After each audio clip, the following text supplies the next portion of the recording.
瓜子都潮了。放冰箱冻几个小时就能恢复啊，这是什么原理？因为我的温度非常低，空气里的水汽到了我的地盘都会被冻住。你还敢动吗？我不敢动，我倒是想动，都被冻住了，怎么动？所以冰箱冷冻室的干燥效果很好。哦，难怪肉放在冷冻室保存的时候最好密封，不然会变干。感觉冰箱就是个宝藏家具，还有好多妙用是我们不知道的，嘿嘿。是呀，比如衣服上沾了口香糖这类比较黏的东西，也可以放在冷冻层，冻干了就能轻松弄下来。还有豆类、干红枣这些容易携带虫卵的食物，也可以密封放冰箱冷冻或者冷藏，这样就不容易生虫，能保存更久。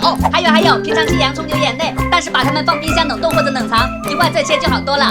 不过这是为啥嘞？因为你们伤害了我。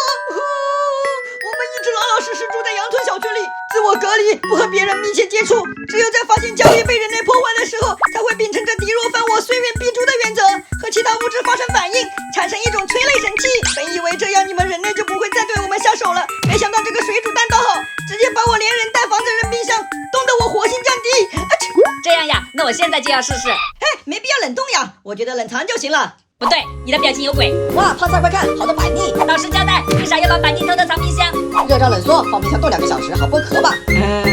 敢吃独食，没收了。嘿嘿。